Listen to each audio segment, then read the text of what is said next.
I'm going to start. Good evening, everyone. It's Wednesday, November 15th, 2023. Welcome to our public meeting this evening in Council Chambers. I'm going to call our meeting to order at 5 p.m. We're going to start with a moment of silent reflection.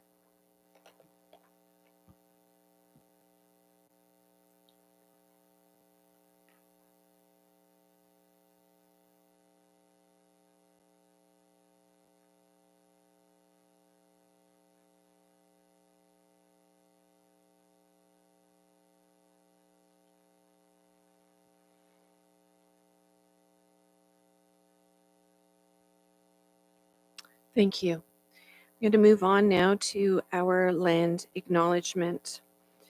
The municipality of Port Hope exists on the lands of the Mississauga Anishinaabe traditional territory covered by the Williams Treaties. We honor and recognize First Peoples as rights holders and stewards of the lands and waters on which we have the privilege to live, work, and play, including the Ganaraska River and Forest. We pay respect to elders, past, present, and emerging. We commit to actions towards truth and reconciliation by recognizing the United Nations Declaration on the Rights of Indigenous Peoples, strengthening ties with First Nations, Métis, and Inuit peoples, especially those who make their home in Port Hope, and learning from Indigenous ways of knowing and being. We do so by recognizing the past and working towards a shared future. Moving on to item number 2, are there any disclosures of pecuniary interest? I note that none were received in advance of tonight's meetings. Seeing none, moving on to item number 3, explanation of public meeting format. The public meeting of council is being held under Section 12 of the Development Charges Act 1997 as amended. The purpose of the meeting is to give the public an opportunity to ask questions, provide comments, and make representations on the May 10th, 2024 Development Charges Background Study and proposed bylaw as amended. Please note, all of the information related to the study and background materials available through the municipality's website. Council will be not taking any action this evening on the proposed bylaw. And I just want to note that Councillor Andrews has joined us. Thank you.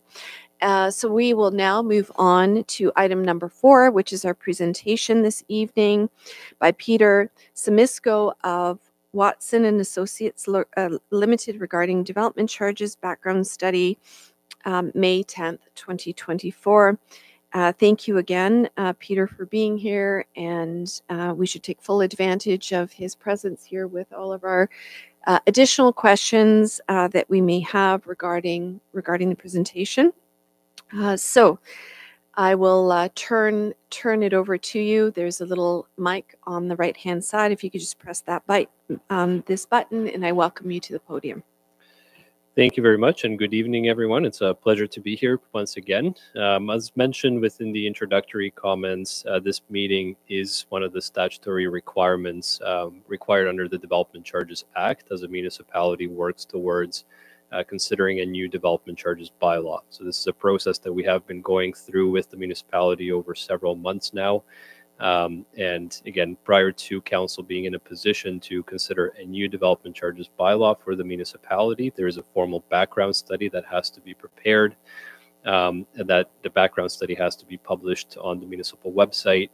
And one of those requirements also involves undertaking this public meeting. And so really the purpose of the public meeting this evening is to provide a high-level overview of the process that we have undertaken to date, present to you and the public the findings of the background study in terms of the calculated charges and how those compare to the charges that are currently in effect under the current bylaw, as well as to talk about some of the policy matters that are identified within the proposed development charges bylaw and point out how those differ in some cases from the policies that are contained within the existing bylaw. And once we go through the presentation, there will be an opportunity for both council and the general public to ask any questions or and clarifications or make representations about the study and the proposed development charges bylaw.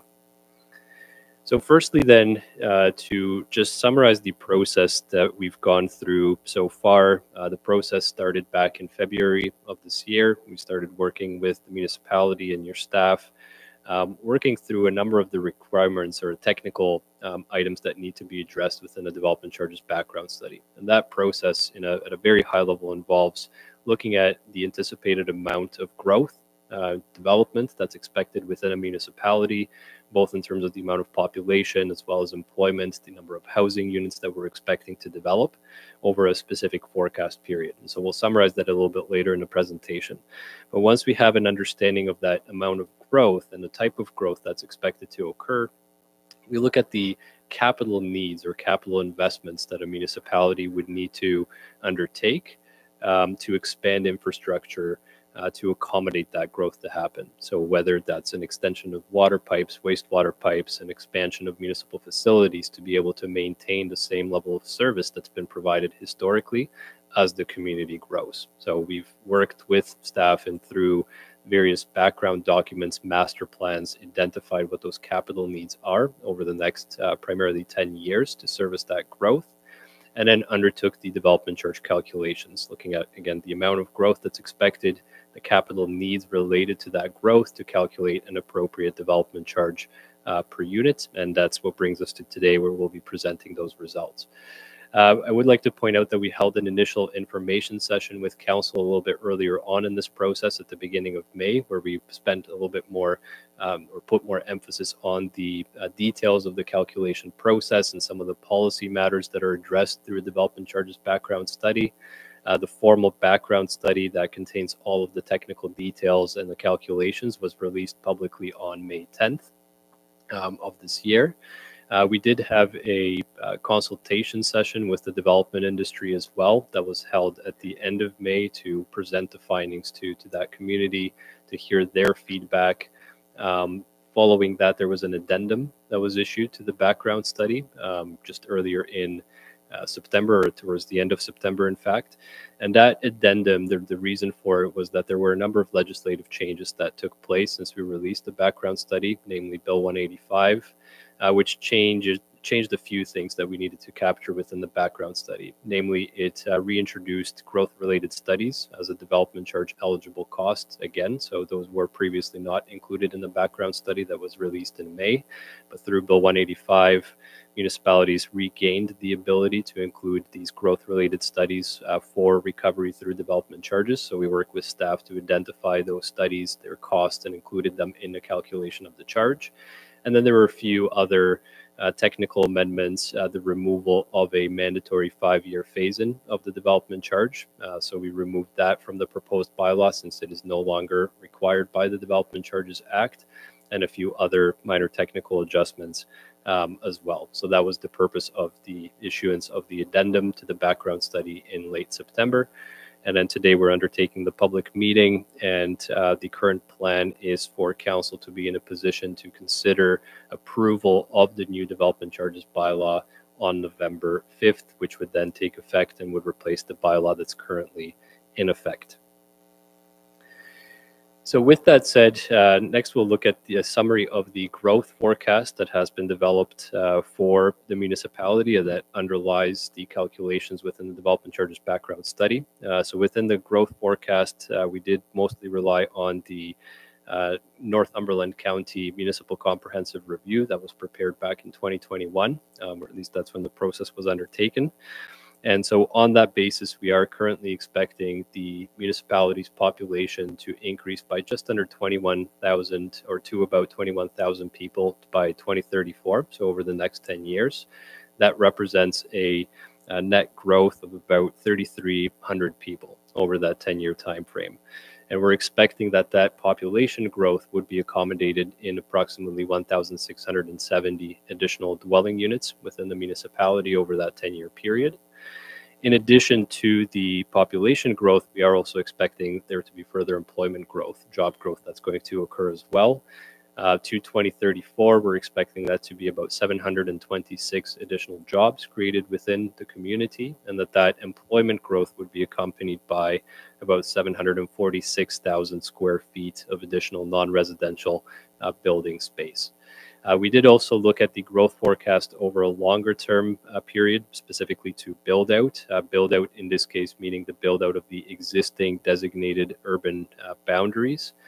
to look at what that growth over the longer term would look like as well.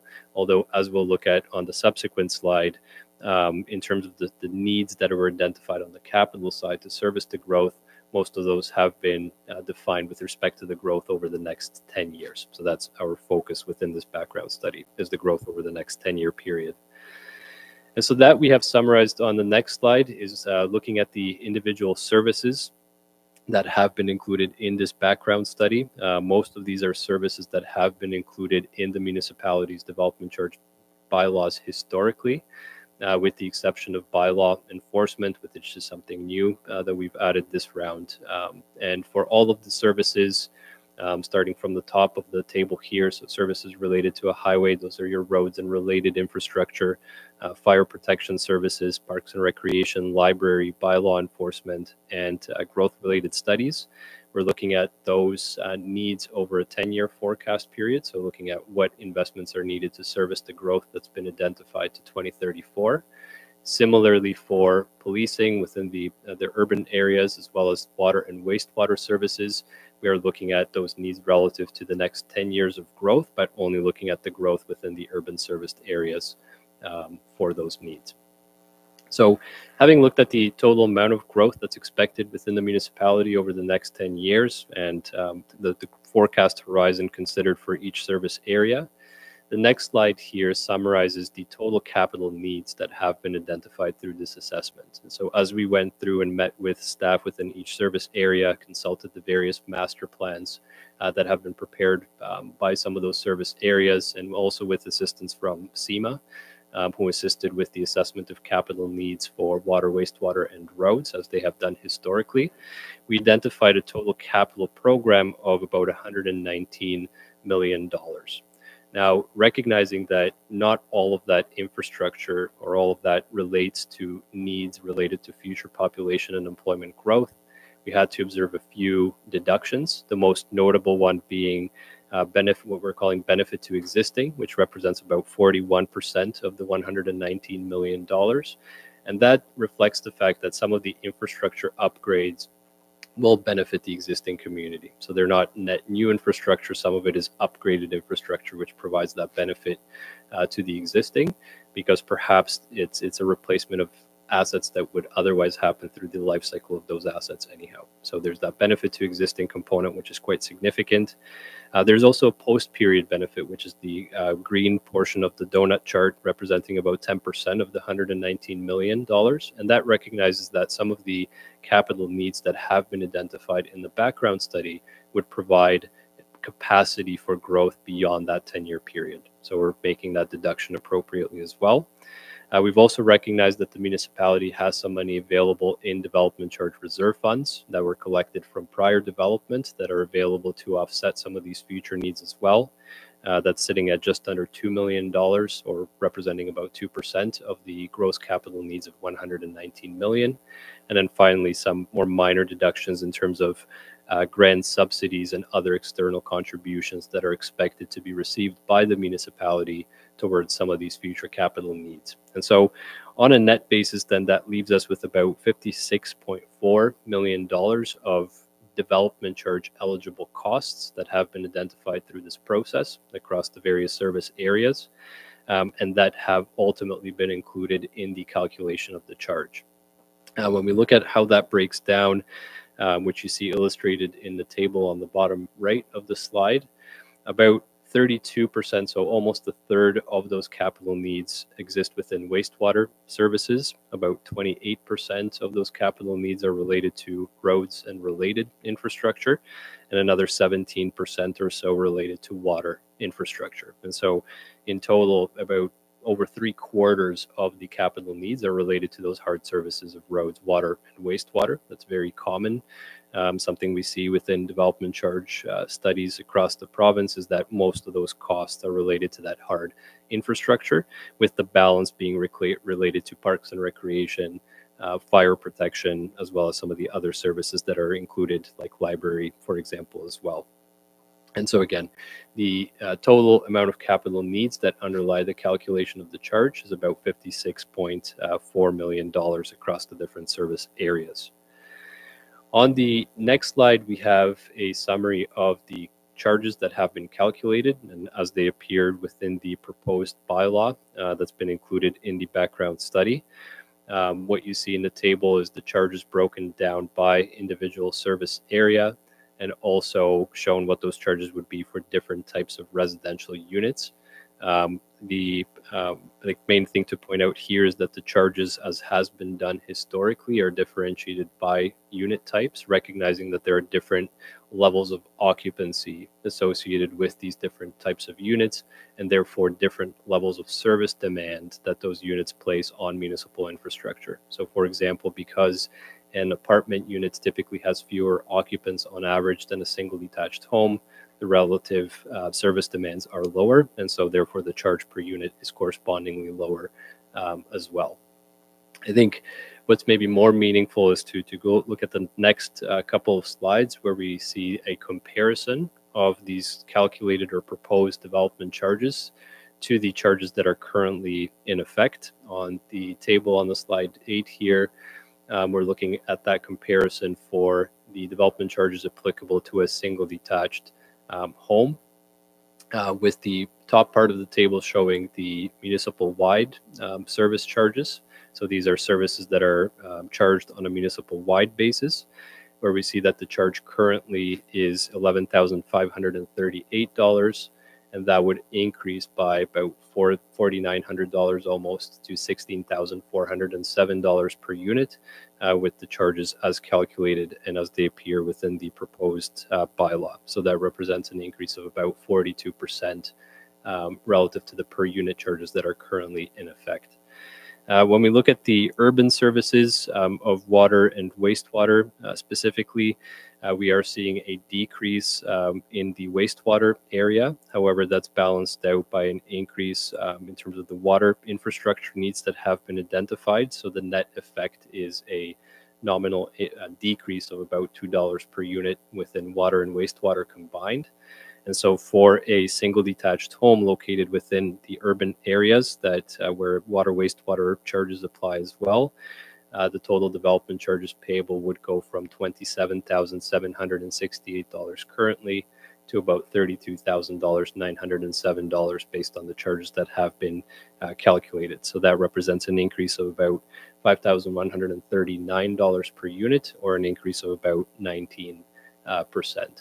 One thing to maybe note that I didn't touch on earlier is when we look at the municipal-wide components of the charge, as you can see, the two biggest contributors to the increase within that area are fire protection services, as well as parks and recreation services. So that's where those components of the charge are seeing the largest increase, and then to more limited extent, an increase to the roads that related or services related to a highway component of the charge as well. So that's the residential comparison. On the next slide, we will look at a very similar comparison, this time for the development charges applicable to non-residential developments. As is very commonly done, non-residential development charges are imposed on the basis of a charge per square foot of gross floor area.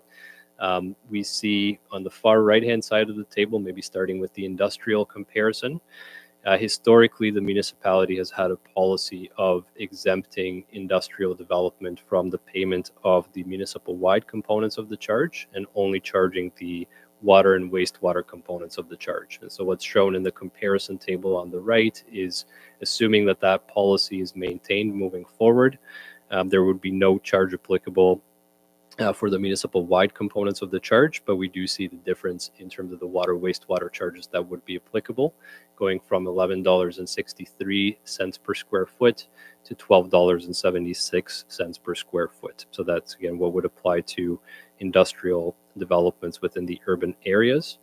And then the middle three columns of the table illustrate the current charges and the proposed charges for commercial or all other non-residential developments that are not industrial, where both the municipal-wide components of the charge would apply, as well as water, wastewater, and policing charges if that development is within the urban boundary. And so for those developments, we see that the total development charge payable would go from $16.15 per square foot to $18.55 per square foot, representing an increase of $2.40 per square foot.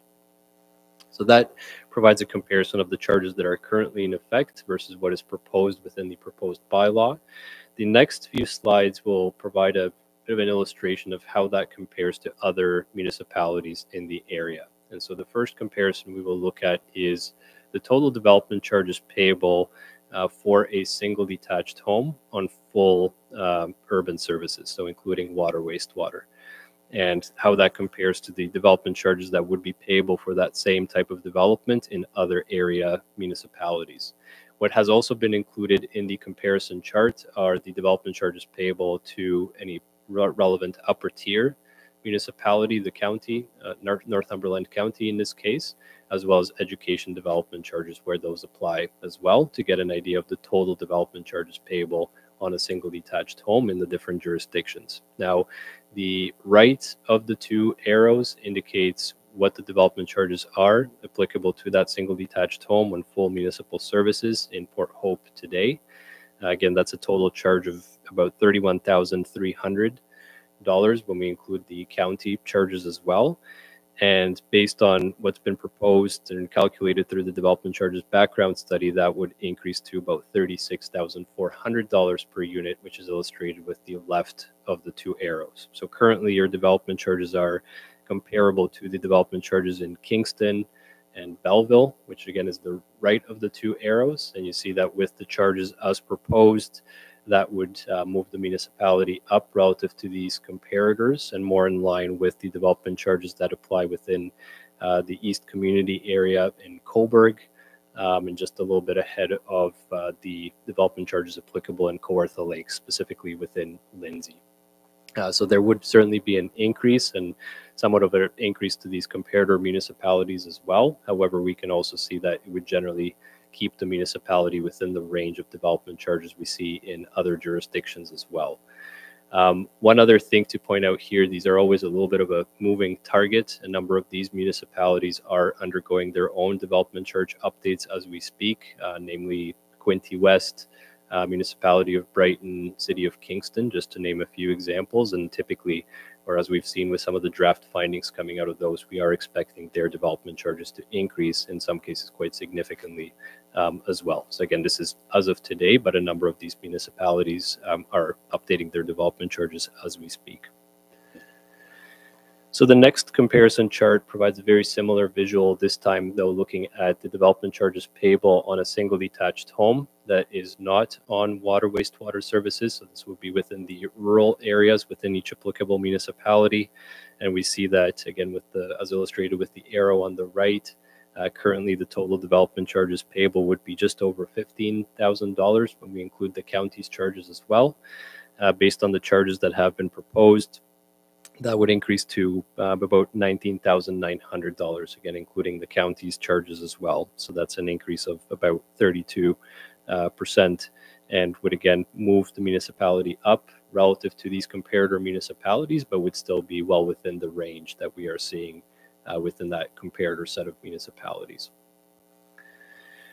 The next couple of slides focus on non-residential development. So firstly, looking at the development charges applicable to commercial developments, where with the increase that has been proposed, again, we would see the municipality moving up somewhat relative to the comparator municipalities for commercial developments. Again, just ahead of Cobourg, but below Kawartha Lakes for commercial developments on this slide. And then the final comparison chart provides a very similar picture for industrial developments. The reason we look at industrial separately is because typically or commonly municipalities have some type of either full exemption or discount policy that applies to industrial. We see that very clearly here with the municipalities on the far right-hand side, Kawartha Lakes, Kingston, Quinte West. All of those have a development charge for commercial developments, but fully exempt industrial.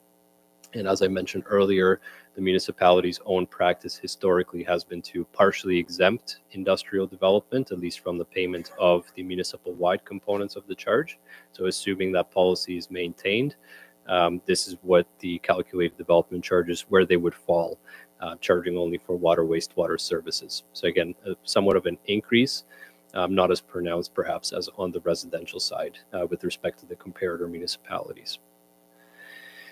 So that summarizes the charges and how those compare to what's currently in effect. In the last part of the presentation, I'd just like to touch on a few of the key policies that are captured within the development charge bylaws. And again, I'll highlight a few of the areas where the policies differ from what is in the municipality's current development charge bylaw. So firstly, I'd like to mention that there are a number of exemptions that municipalities have to observe that are required by the Development Charges Act. Those statutory exemptions or mandatory exemptions are identified on the left-hand side of the table here. So starting from the top, any development by other municipalities or school boards, for example, or upper tier municipalities are exempt from development charges. The expansion of industrial buildings that doesn't exceed 50% of the existing gross floor area is fully exempt from development charges. Additional dwelling units up to certain maximums, either within existing homes or that are within new homes as well, are exempt from the payment of development charges. Units that are deemed affordable under definitions of the Development Charges Act are moving forward also going to be fully exempt. Now, those affordability thresholds are quite low. To give you an idea of what that looks like, for a house to be qualified for a full exemption from development charges, it would need to be sold at under about $370,000. So that's the threshold that the province has deemed to be the affordability threshold for the municipality. Those thresholds will be updated every year moving forward. This is something that's new within the Act. But again, if a unit meets those requirements of affordability, it would be fully exempt from development charges. Development of not-for-profit housing, as well as universities that receive funding from the province, are fully exempt as well. And then beyond exemptions, there are some discounts and some special payment provisions that apply as well, which you see listed on the bottom of the left-hand side of the table here. So for rental housing development, those get a discount off of the full development charge payable, with the amount of that discount or level of discount varying depending on the number of units or bedrooms that are within that unit. Also for developments that proceed through a site plan or zoning bylaw amendment application, they have their development charges frozen in time at the time that planning application was submitted to the municipality. So even though they might not be coming forward for a building permit until much later, the development charges that they're paying are based on the rates that were in effect when that planning application was submitted. And then finally, for rental housing and institutional developments, they don't pay their development charges in full at the time of building permit issuance, but pay those development charges over 6 equal annual installments. So it just delays the timing of payment over that period. In addition to these requirements under the Act, municipalities also have the ability to introduce their own exemption or reduction discount policies within the development charge bylaws. You see those listed on the right-hand side of the slide here and within the table as they apply within the municipality. And all of these policies, I would note, are, as they appear within the proposed bylaw, are consistent with the historical practice in the municipality. So the municipality has exempted places of worship and cemeteries from the payment of development charges, as well as non-residential farm buildings, buildings to be used by hospitals or as hospitals, and then for industrial uses, as mentioned earlier, there's a partial exemption requiring them to only pay the water and wastewater components of the charge. So what appears within the proposed bylaw is maintaining all of these policies that the municipality has had in place historically. So that's it in terms of exemptions and discounts and other payment arrangements.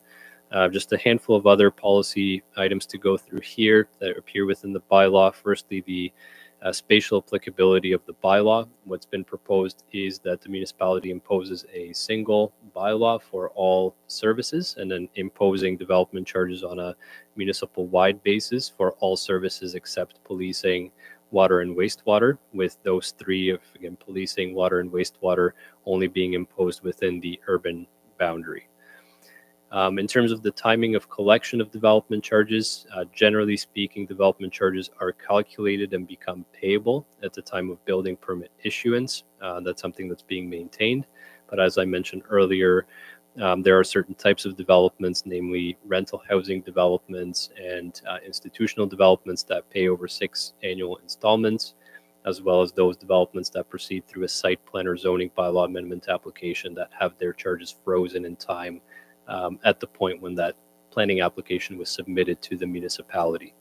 That being said, council does maintain the ability within the proposed bylaw to enter into either accelerated or deferred payment agreements or arrangements with developers on a case-by-case basis. So there's always that ability, as we've maintained in the bylaws historically as well.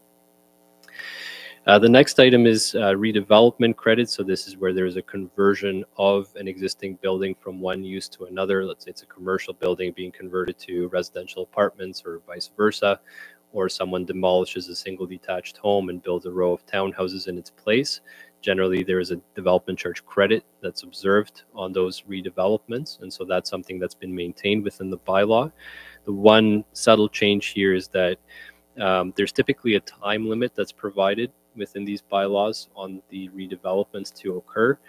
Historically, the municipality has had a limit of 4 years between the demolition permit and the redevelopments to occur for the redevelopment credits to apply. We have, within the proposed bylaw, increased that to 5 years. It's more of a housekeeping amendment to keep that policy in line with the county's development charge bylaw, which has historically and currently provides a 5-year limit on that redevelopment. And then just two more on the next slide here. The Development Charges Act does give municipalities the ability to adjust their development charges on a regular basis without amendment to the bylaw itself. That has to be done using the non-residential construction price index, or non-residential building construction price index, rather. And so what we have maintained in the proposed bylaw is the municipality's historical policy of adjusting the development charge rates annually on January 1st using that index. And again, that happens automatically without amendments to the bylaw. And then finally, the proposed expiry date of the new bylaw would be November 6th, 2034. So this is a change. Historically, development charge bylaws had a maximum shelf life, if you will, of 5 years. With some of the recent legislative changes, that's changed to 10 years. So we are giving the bylaw the maximum shelf life we can. However, if at any point during its life, the municipality determines that it would be better to update that, that can be undertaken at any point. But that's the maximum life that it's going to have. So in terms of next steps, happy to receive feedback and any questions from council and the public. Subsequently, council will need to determine if any further changes are required to the proposed bylaw, the calculations, or any of the policies contained within the proposed bylaw. And then we are expecting council to be in a position on November 5th to consider approval of the background study and approval of a new development charge bylaw. Thank you. Thank you very much for that presentation. I'm now going to open it up to council for questions and comments. I'm going to start to the left of me. And no questions or comments for the presentation. Councillor Adam, Councillor Darrell. Is that a hand up, Councillor Lass, or no? That's a pass. Okay. Councillor Todd. Thank you. I've got one question in regards to the capital needs slide that you had for 118,000 or 119 million. Sorry, which was 118,000. In that slide, these items are all dependent on the growth that you outlined. Is that right? And should that growth be less or more, these numbers also change? Is that how this all plays out? Yes, in the sense that if we were looking at more growth, for example, typically there would be more capital needs that would be identified, right? And I think part of that is that post-period benefit that I spoke about earlier, which is the little green portion, or about 10% of the total capital needs, reflects the fact that when we look at the infrastructure needs that have been identified, some of them will provide capacity to service growth beyond the 10 years. And so we're deducting that share of costs from the calculation so that we're not overcharging, if you will, the next 10 years of development for capacity that will service growth beyond that period. And so some of this money would go possibly into reserve, or like how does that operate? That's correct. So the mechanics of it are that the development charges collected go into development charge reserve funds and are in there until the municipality undertakes one of the projects that has been identified in the background study, at which point a portion, or in some cases the full project cost, would be funded from that respective development charge reserve fund. Any other? I have just a couple of questions, and one is maybe along the lines of what Councillor Todd was asking, and I think partly maybe answered by you towards the end of the presentation. If we had some unexpected spurt of population growth, or if those numbers that the county has estimated for us, if they're not true to reality, there is flexibility for us to make adjustments as required. That's correct. Is that a very complicated process? Is that a very time-intensive process? Could you give us a little bit more information on that piece of it? So I think it is very common for the things to change over especially now that we're looking at a 10-year life for the bylaw. Lots can change. Lots of new master plans can come to light. The trajectory of growth can change significantly. And so in terms of how involved the process would be, I think there can be a relatively informal assessment that can be done relatively quickly to just say, look, we're looking at a new master plan. We're looking at an increased or decreased pace of growth. What does that mean to the charges that are calculated? And that could be looked at relatively informally. If the municipality then determines that it needs to act on that because the changes are significant, then it would require the preparation of a formal background study, which again revisits that growth forecast in a much more formal way. Looks at and compiles all the capital needs in a much more formal way, and then is also associated by this public process that we're going through today. So that's really just that public process requirement, and there is a time constraint as well. So there has to be at least 60 days between the time that the background study is released publicly and council being able to consider a new bylaw. So it's not something that can happen. Those changes can't just happen over the course of 2 weeks, for example, right? That's kind of the minimum time frame. And then I have another question, and that is just when you're talking about how we fare in comparison to other communities. And so you've talked about the fact that we fall well within the range of some of our comparators, but I'm just wondering from, I guess, maintaining a competitive edge in terms of any potential future growth and development. When you say that we're within the range, does that mean that we are as competitive as we can be or should be in terms of some of these charges?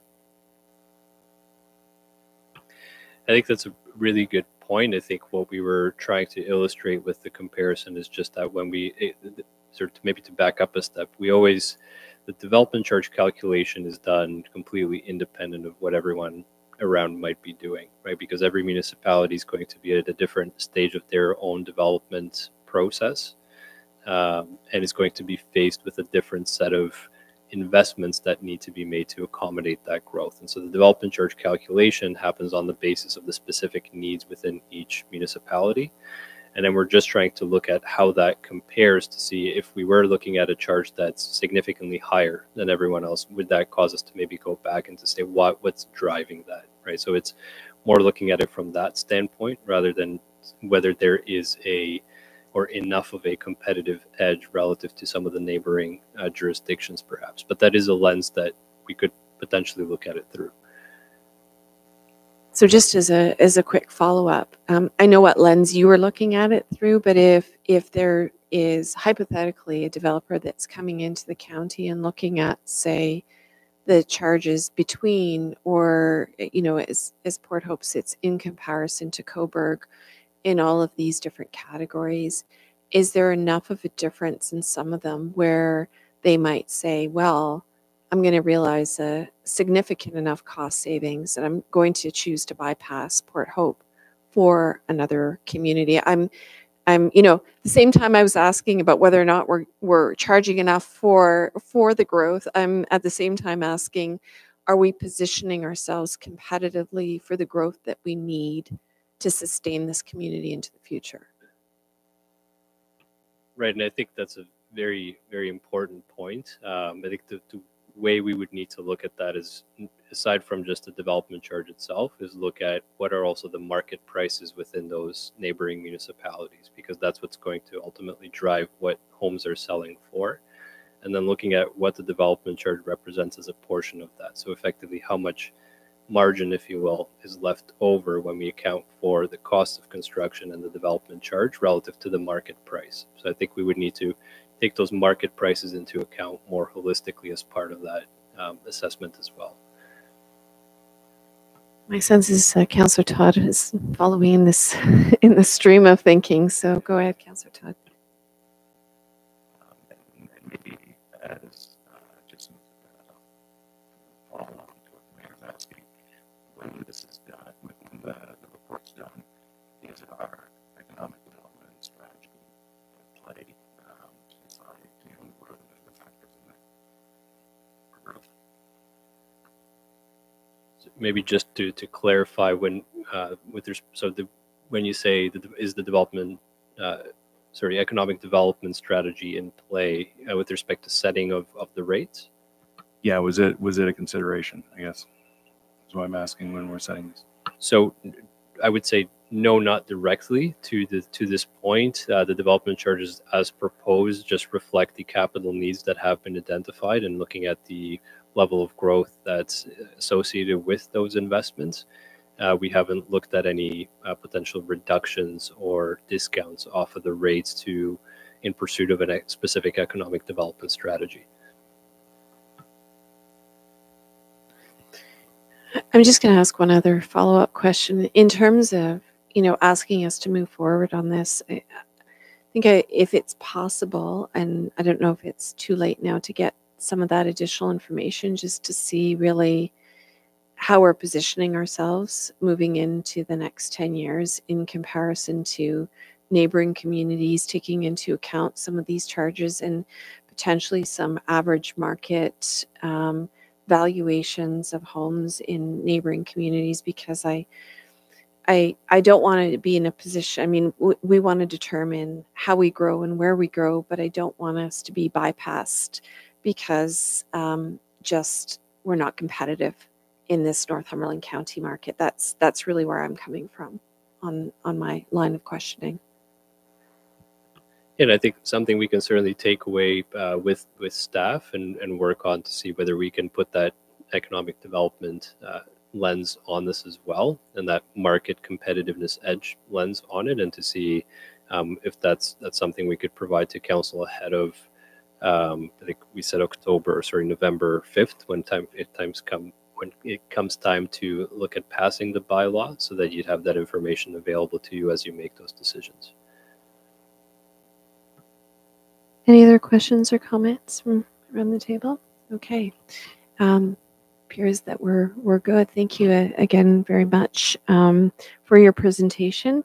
I'm going to just move on to item 4.2, which is I'm going to be moving on to one other step, which folks might not be used to. But before I do that, I'm going to ask for a mover and seconder to accept this presentation for information. Moved by Councillor Adams, seconded by Councillor Darrell. All in favor?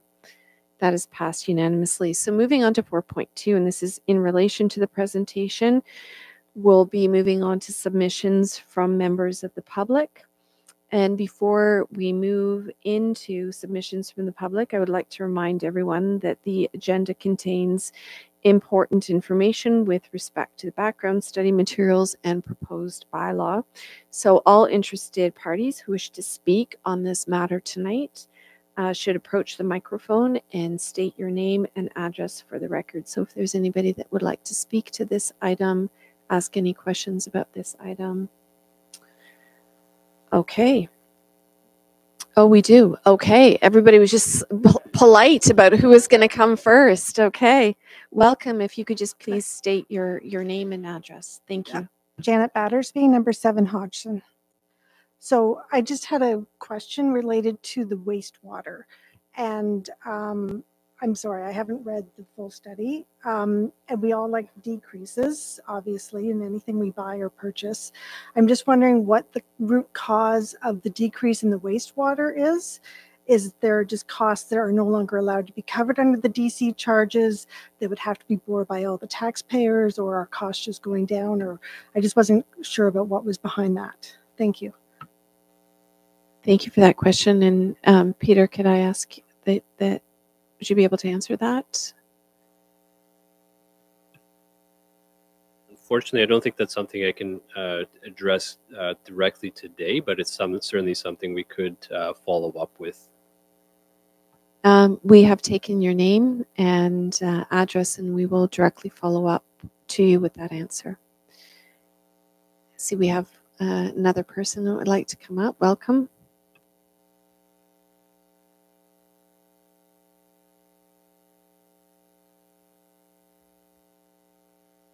That works. Good evening. My name is Dick Calling. I'm at 1032 Elgin Street East in the municipality town of Cobourg. So I am not a current resident within this community, but I do have some interest in understanding kind of the strategy on how development charges are being structured in Port Hope going forward based on my experience in Cobourg. Specifically, I'm trying to understand from a developer's point of view if aspects of stormwater are being captured within the definition of a future service. I posed that question in my attempt to briefly review the report. I see clearly definitions for wastewater and water services, but I don't see where maybe the reflection of stormwater needs are baked into the development charges. I pose that question given the fact that I recognize that the town of Cobourg, as well as the town of Port Hope, have developed an asset management plan that comprehends the current assets associated with stormwater management. I believe it's about $92 million for this town. And so obviously that's infrastructure that has to be maintained going forward. And as you start to build out, we have to think about that. I pose that question for your thought and consideration because I happen to be a resident on the east end of Cobourg, where currently we are not currently served with municipal water or waste. We see that coming in our future as the town of Cobourg expands on the east. But we also recognize as a community we've gone through really, I think, an excellent exercise to understand that the future of every community is the investment in its infrastructure and the protection of its infrastructure and knowing where the risks lie. And so I find it interesting coming new to Northumberland, recognizing that stormwater is a reality. Floods do occur. We have to kind of manage that, whether that is being reflected at least as a line item as development charges are being developed to cover such things as stormwater management ponds and things of that nature. Thank you. Thank you very much for that very important question, and thank you for making the time to come to Port Hope to ask that question. Is that something that we can speak to at this point, or are we going to take that away for further thought and consideration? Okay. Director Dave would like to speak. Is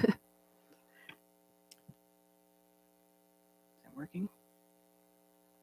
So through the chair, storm-related infrastructure is included in the road component items of the DC study. Sorry, could you just repeat that just a tiny bit louder? Storm-related infrastructure is included in the road component items of the DC study. It's not a separate item. Thank you for that clarification. Any other questions from the audience?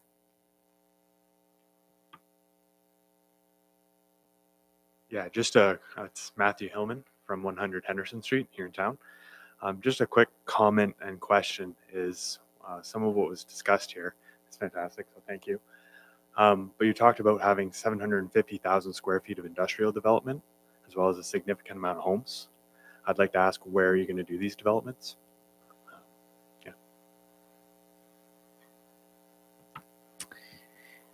Good question.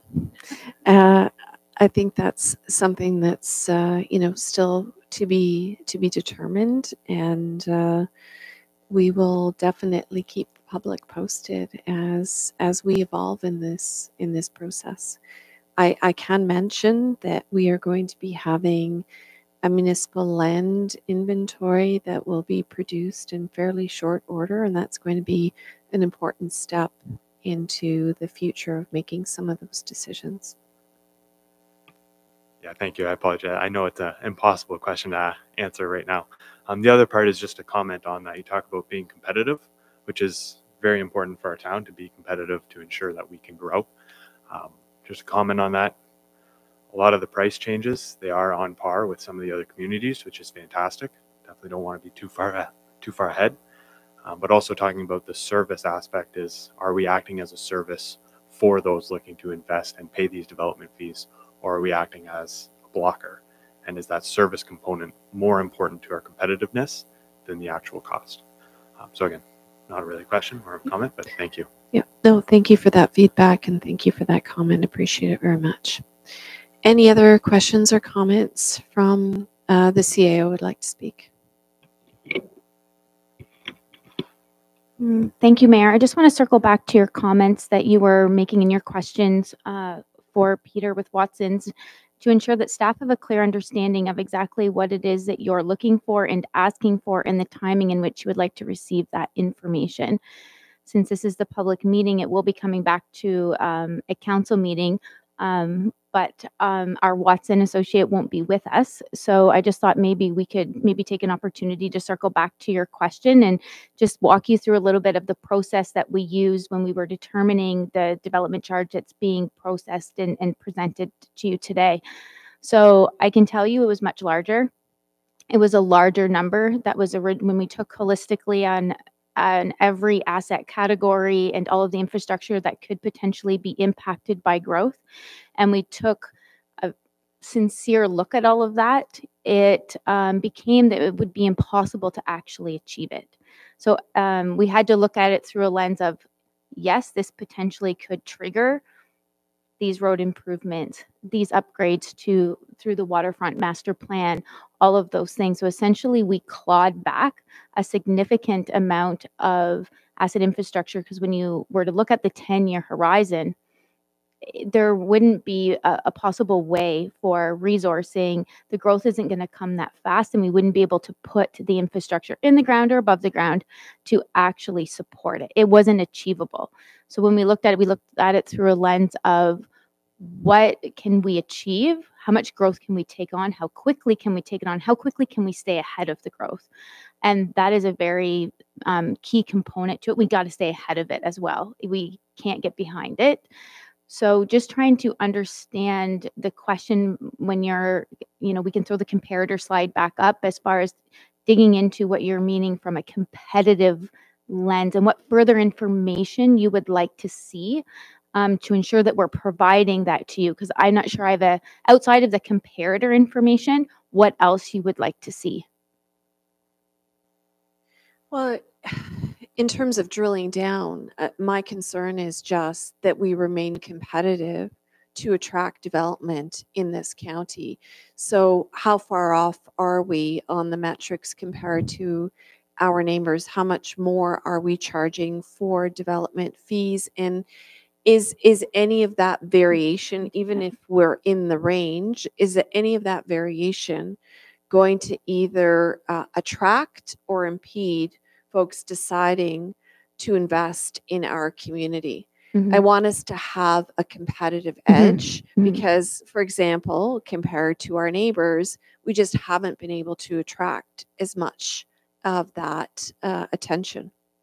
I completely agree. I don't know if I agree that the sole reason for that is development charges, though, but I think there's a larger formula at play. But I think our director of finance wants to pull up the comparator side and go through some things with you. And I'm not suggesting that it's the only reason, but I don't want it to be a reason in a multi-pronged, maybe overlooking of our community. Certainly. So just to, I should just go back one. Sorry. So as both Peter and our CAO have, commented, there's obviously a lot of factors at play. But in terms of looking, you just mentioned specifically the development charges being one aspect, certainly. So when we look at this,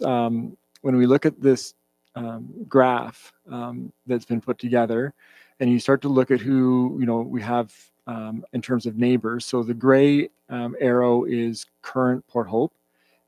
Two to the right of that is the existing section of Cobourg. Cobourg is going to be reevaluating theirs. This is very much deja vu from the last time we did this. We did ours first, and then Cobourg followed shortly after. And you can see where we've landed is not that not that different. Moving to the blue, and I think Peter's general comment, right, is that when we're looking at this, there's a bunch there that aren't. There's not a whole lot of difference.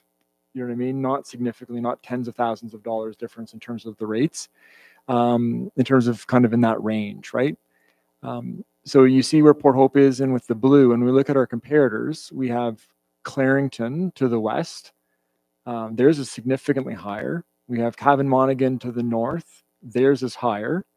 And then we have, Cobourg East, where the predominant amount of development is going to be happening in Cobourg. And theirs is already higher and presumably being reviewed at the same time, I would imagine. So just to, kind of go around and make that compare, like, in comparison to Cobourg, that kind of geographically, when we're looking at urban serviced areas, is that comparison. Is that hopefully that's helpful. As I said, it's one piece, of all of this. I think it's good context. But there's a lot more involved in it, and noted in the study, a lot of this is a balance, right? So if you can have lower development charges and not have the things in place to be able to support the growth, that actually becomes a challenge and a detriment, right? Actually, last time we had one of our main developers actually had a letter in support of us adding something into the study, to support their development, and so it is very much a balance. Between those two needs, because having the lowest development charges doesn't necessarily mean it's the most supportive, obviously, as well. So, just a note to make. But in this term, it's a bigger factor. But on this element, it looks like we are pretty competitive. Thank you for that. Any other questions or comments? Oh, yeah. Do you want to come up and...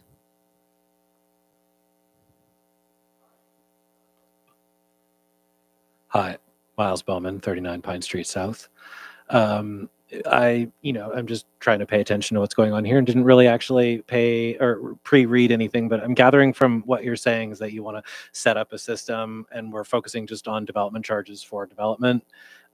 So my question is basically, do we have, is what's in here contemplating incentivizing those people that are just sitting on property, not developing it in our current town layout? And is that part of the contemplation of like whether we're competitive and what our charge levels are at? That is to say, do we have a different system that we're contemplating where we might incentivize like, hey, you're sitting there using up the infrastructure that we can't keep up with development for.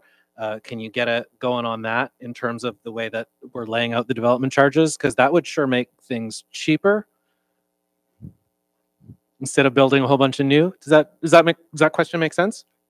Thanks, Miles. That question is, yes, it makes a lot of sense. And it's one that there have been many conversations around. I think we're going to get that tooth that hurts you, as one would say. It's definitely on the radar about how we can help people move along on the projects and on the properties and on the empty buildings, but that's going to be a separate conversation.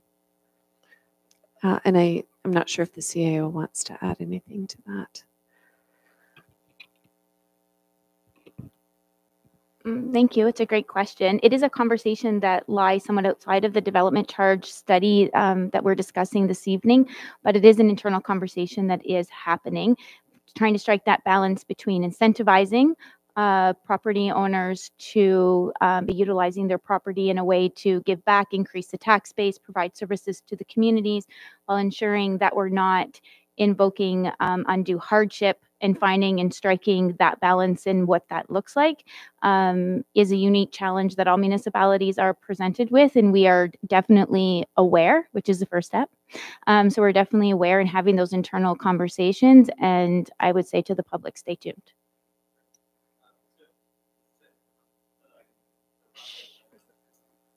So that I can process my own understanding. Because like, I think what I'm seeing here is that this is all contained in the conversation of like, what does it cost to do a development? And so if I think about that in terms of like in the grant world, a lot of grants are structured in terms of like, we give you money to do a thing and it costs this much. But then there's this other packet of grants out there that are like, you know, we'll give you money or we'll make it easier for you to go out and do something so that eventually you benefit us.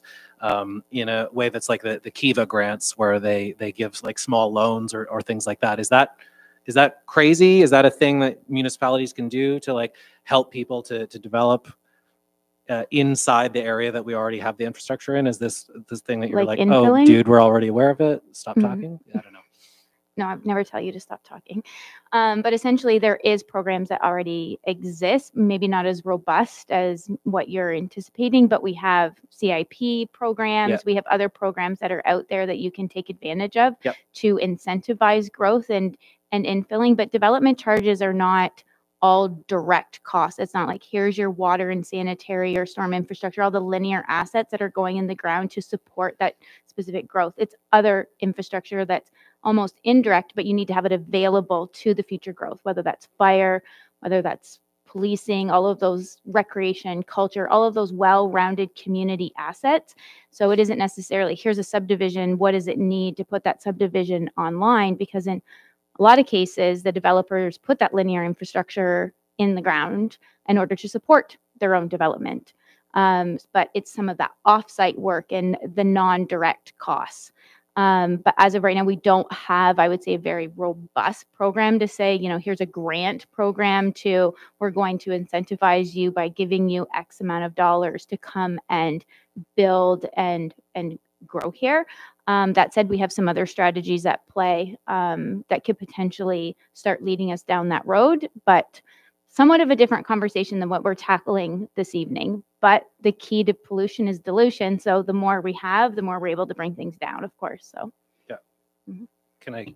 So like on something like that, where I'm aware of like the CIP grant, that sort of thing.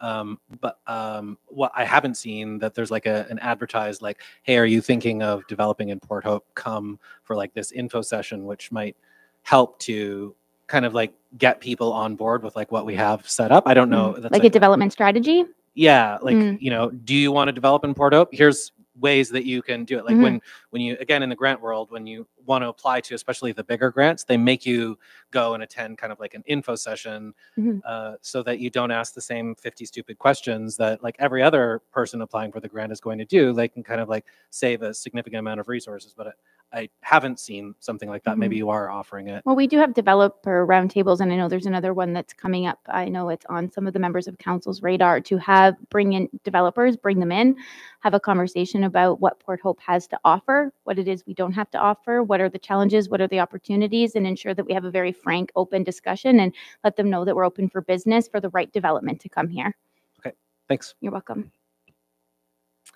Thank you. Any other questions or comments from the public? Okay, we're moving on then to item 4.2.1, comments received to date from the public. We have received some comments from the public in writing, and they are available through the agenda.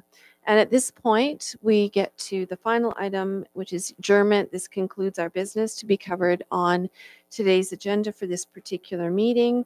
We've reached the end, and I'm now in a position to adjourn this meeting at 6:04 p.m. And at this point, we will take a 10-minute recess before commencing with the next meeting for tonight. Thank you.